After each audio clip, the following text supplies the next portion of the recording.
Kaibigan, ng video ito ay para sa mga hindi pa nakakaalam kung paano gamitin ang tire repair kit para sa mga nabutas na gulong tulad na lamang nito. Hindi mo na kailangan gumastos ng malaki dahil nabili ko lamang ito sa halagang 80 pesos sa Shopee na pwede mong gamitin hanggang 5 beses. Paalala lamang, ito ay ginagamit lamang sa mga tubeless na gulong. Una, itanggalin natin ang anumang nakatusok sa ating gulong tulad na lamang nito.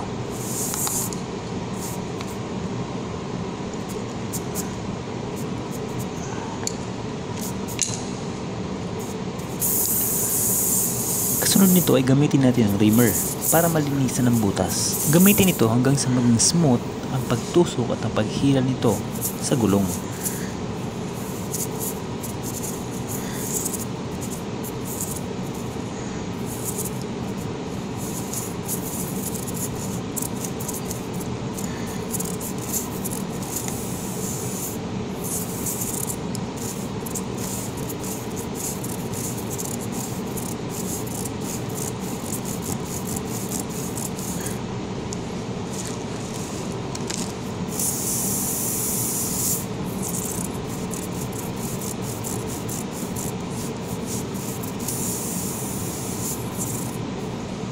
Ngayon naman ay kunin natin ang string insertion at lagyan ng rubber string sa dulo.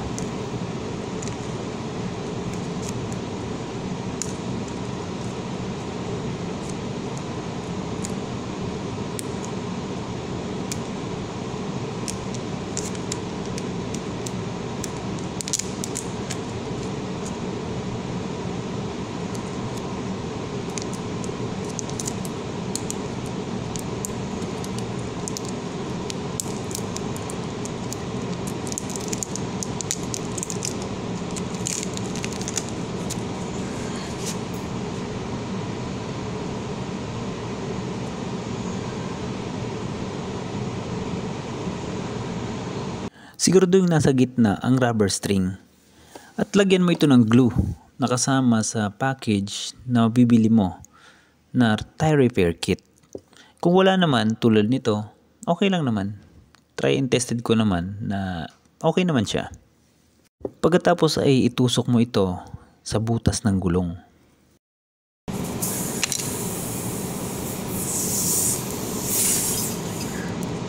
Kapag nakabaw na ito, ay hilahin mo ito ng biglaan para maiwan ang rubber string sa loob.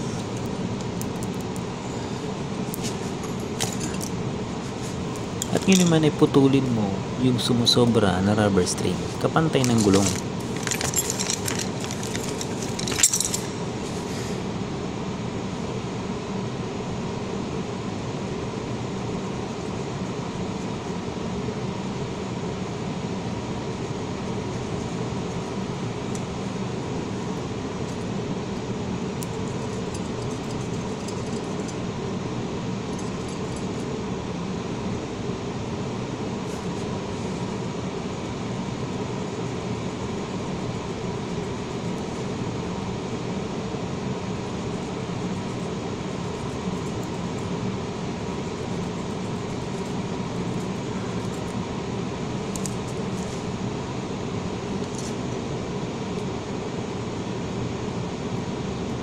Ngayon naman ay pwede mo itong bombahan.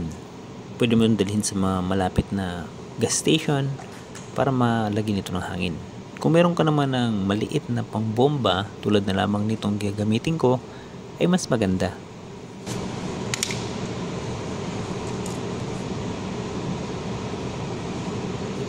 Malaking advantage yung may tubeless na gulong dahil sa hindi ito basta-basta napaplat.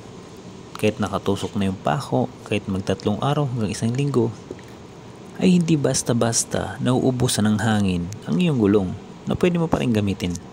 At napakalaking advantage din na meron tayo ng tire repair kit na kahit saan ay pwede natin gamitin para hindi tuluyang masira at maplat ang ating mga gulong. Sana kahit paano nakatulong ang video ito.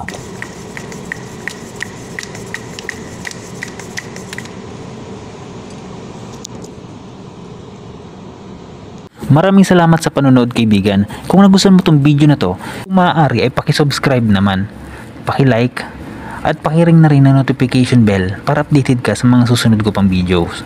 Maraming salamat, kaibigan.